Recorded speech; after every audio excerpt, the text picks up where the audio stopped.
Introduction आणि reason महा-टी-ई-टी मधला अतिशय महत्वाचा प्रश्न प्रकार.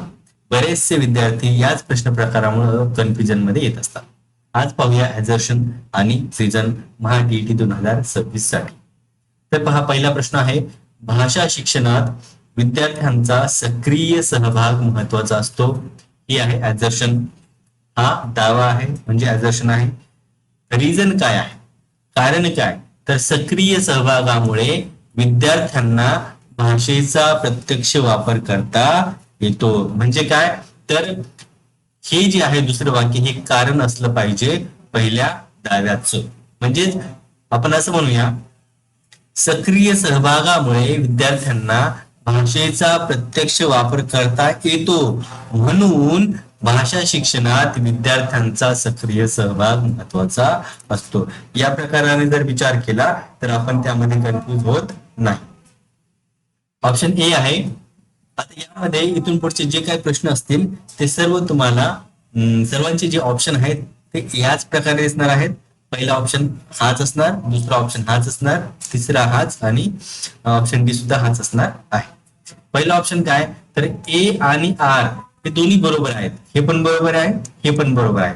आणि आर हे ए चे योग्य स्पष्टीकरण आहे. म्हणजे हे जे आर आहे, आर म्हणजे हे वाक्य हे ए वाक्याचे योग्य स्पष्टीकरण आहे, म्हणजे योग्य कारण आहे.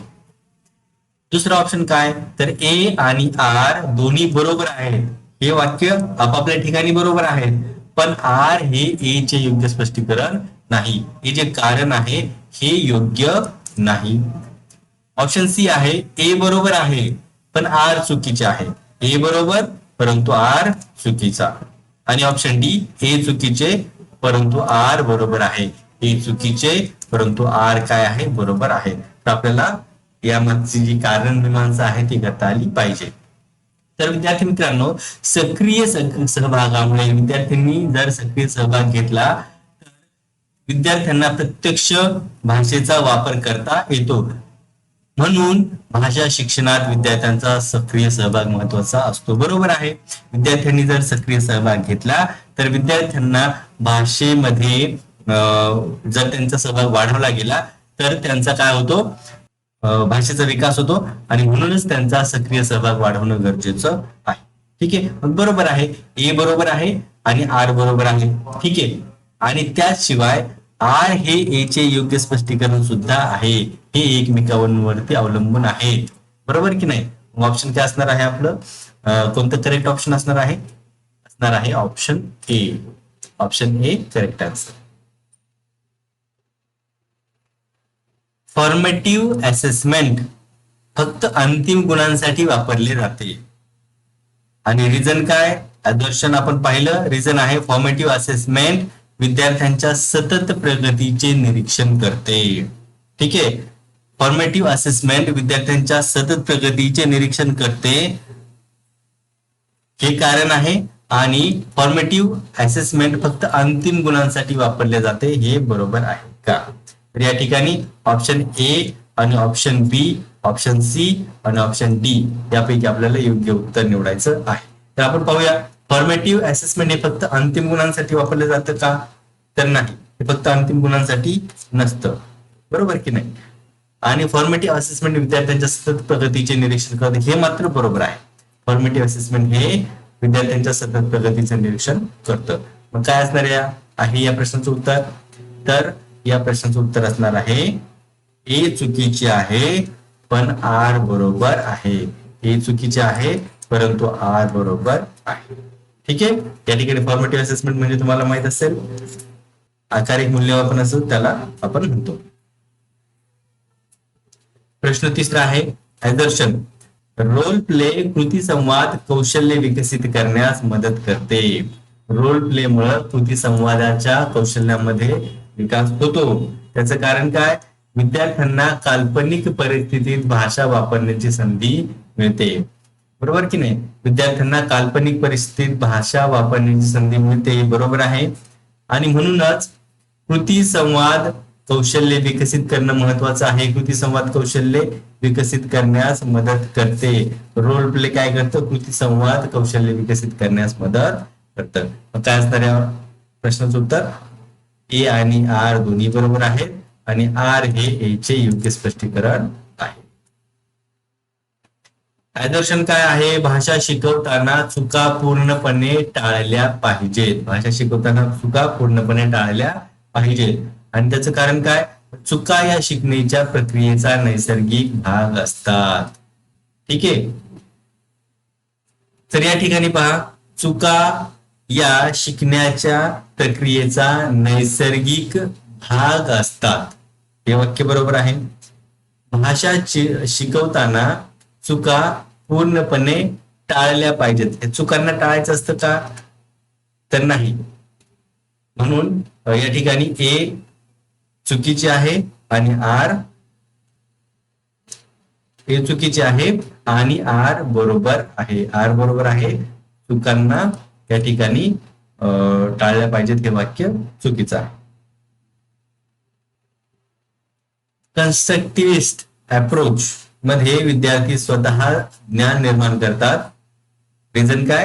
तर शिक्षक फक्त माहिती पाठ करून येतो. कन्स्ट्रक्टिव्हिस्ट अप्रोच मध्ये विद्यार्थी स्वतः ज्ञान निर्माण करतात. हे बरोबर आहे. शिक्षक फक्त माहिती पाठ करून घेतो का? तर नाही. त्याने फक्त माहिती पाठ करून घ्यायची नसते. मग या ठिकाणी हे बरोबर आहे आणि आर चुकीचे आहे. बहुभाषिक वर्गात विद्यार्थ्यांच्या मातृभाषेचा उपयुक्त ठरू शकतो. बरोबर आहे. मातृभाषेमुळे नवीन संकल्पना समजणे सोपे होते. मातृभाषेमुळे नवीन संकल्पना समजणे सोपे होते. हे सुद्धा बरोबर आहे. मग याचं उत्तर असणार ऑप्शन ए.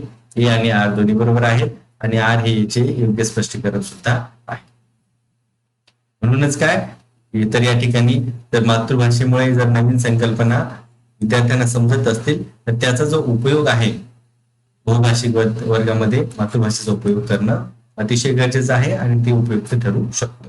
हे दोन्ही, हे कारण पण बरोबर आहे आणि ही ऍझर्शन म्हणजे दावा सुद्धा बरोबर आहे. ऍझर्शन काय? तर ब्लूम्स टॅक्सॉनॉमी मध्ये क्रिएटिंग हा उच्च स्तराचा विचार मानला जातो. बरोबर आहे. क्रिएटिंग हा उच्च स्तराचा विचार आहे. रिझन काय? तर क्रिएटिंग मध्ये विद्यार्थी नवीन कल्पना आणि उत्पादन तयार करतात. विषय बरोबर आहे. मग या प्रश्नाचं उत्तर काय असणार आहे? Option A. म्हणजेच काय, तर क्रिएटिंग मध्ये जर विद्यार्थी नवीन कल्पना किंवा उत्पादन तयार करतात म्हणूनच ब्लूम्स टॅक्सॉनॉमी मध्ये क्रिएटिंगला काय मानलं गेलं? तर अतिशय उच्च स्तराचा विचार मानलं गेलं. लेक्चर मेथड ही पूर्णपणे विद्यार्थी केंद्रित पद्धत आहे. अजिबातच नाही. विद्यार्थी केंद्रित नाही ही लेक्चर पद्धत. रिझन, या पद्धतीत शिक्षक मुख्य भूमिका बजावतो. बरोबर आहे. या पद्धतीमध्ये शिक्षक भूमिका बजावतो हे वाक्य बरोबर आहे. परंतु ती विद्यार्थी केंद्रित नसते. बरोबर की नाही? मग आर बरोबर आणि हे चुकीचं.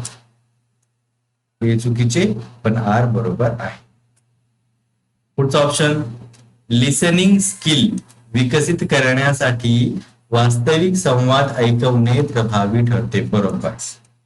विद्यार्थ्यांना नैसर्गिक भाषेचा अनुभव मिळतो. विद्यार्थ्यांना नैसर्गिक भाषेचा अनुभव मिळतो म्हणूनच लिसनिंग स्किल विकसित करण्यासाठी त्यांना काय करणं? वास्तविक संवाद ऐकवणं प्रभावी ठरतं. ऑप्शन ए बरोबर आहे. ऍझर्शन, समेटिव्ह असेसमेंट संकलित मूल्यमापन अध्यापन प्रक्रियेच्या शेवटी घेतले जाते. बरोबर आहे. त्याचा उद्देश अंतिम प्रगती मोजणे असतो. हे पण बरोबर आहे. या प्रश्नाचं उत्तर ए. कारण त्याचं जर अंतिम प्रगती मोजणं हे जर उद्देश असतं म्हणूनच ते अध्यापन प्रक्रियेच्या शेवटी घेतलं जातं. ऍझर्शन काय? तर विद्यार्थ्यांच्या वैयक्तिक फरकांकडे दुर्लक्ष करणे योग्य अध्यापनाचे लक्षण आहे. नाही, आपण त्याकडे दुर्लक्ष करू शकत नाही. त्यांचे जे वैयक्तिक फरक आहेत त्यांच्याकडे दुर्लक्ष करून चालणार नाही. त्यांच्याकडे लक्ष द्यावं लागणार आहे. लक्ष. ठीक आहे. तर रिझन काय? प्रत्येक विद्यार्थ्याची शिकण्याची गती वेगळी असते. हे बरोबर आहे. विद्यार्थ्याची शिकण्याची गती वेगळी असते म्हणूनच त्या फरकांकडे आपल्याला लक्ष द्यावं लागेल. दुर्लक्ष करून चालणार नाही. मग काय उत्तर आहे याचं? ऑप्शन ए ऑप्शन डी मध्ये ए चुकीचे आहे, तर आर बरोबर आहे. स्किमिंग तंत्र वाचनातील मुख्य कल्पना समजण्यासाठी उपयोगी आहे. ठीक आहे. स्किमिंग मध्ये प्रत्येक शब्द बारकाईने वाचला जातो. या ठिकाणी बारकाईने वाचला जात नाही स्किमिंग मध्ये. स्किमिंग तंत्र वाचनातील फक्त मुख्य ज्या कल्पना आहेत त्या समजण्यासाठी उपयोगी आहे. मग ए बरोबर आहे आणि आर चुकीचे आहे. भाषा शिक्षणात ऍक्टिव्हिटी बेस्ड लर्निंग प्रभावी ठरते. बरोबर आहे. कृतींमुळे विद्यार्थ्यांचा सहभाग आणि अनुभव वाढतो. बरोबर आहे. कृतींमुळे विद्यार्थ्यांचा सहभाग आणि अनुभव वाढतो, म्हणून भाषा शिक्षणामध्ये ऍक्टिव्हिटी बेस्ड लर्निंग प्रभावी ठरते. ऑप्शन हे बरोबर असणार. 14 ऍझर्शन काय, तर इन्क्लुझिव्ह क्लासरूम म्हणजे सर्वसमावेशी वर्ग मध्ये सर्व विद्यार्थ्यांना समान शिकण्याच्या संधी मिळायला हव्यात. बरोबर, मिळायला पाहिजेत. प्रत्येक विद्यार्थ्याची पार्श्वभूमी आणि क्षमता वेगळी असते. हे पण बरोबर आहे. हे पहा, प्रत्येक विद्यार्थ्याची पार्श्वभूमी आणि क्षमता वेगळी असते, म्हणूनच इन्क्लुझिव्ह क्लासरूम मध्ये विद्यार्थ्यांना समान शिकण्याच्या संधी मिळायला पाहिजेत. काय असणार उत्तर? ऑप्शन ए हे करेक्ट उत्तर आहे. ग्रामर ट्रान्सलेशन मेथड मध्ये संवाद कौशल्यावर अधिक भर दिला जातो. ग्रामर ट्रान्सलेशन मेथड मध्ये संवाद कौशल्यावर अधिक भर दिला जातो नाही. या पद्धतीत भाषांतर आणि व्याकरण नियमावर मुख्य भर असतो. बरोबर, व्याकरण नियमावरती अधिक भर असतो. या ठिकाणी ए चुकीचे आणि आर. विद्यार्थ्यांनो, असेच जे पेडागॉजीचे प्रश्न उत्तर आहेत ना ते आपण आपल्या व्हिडिओमध्ये करत राहणार आहोत.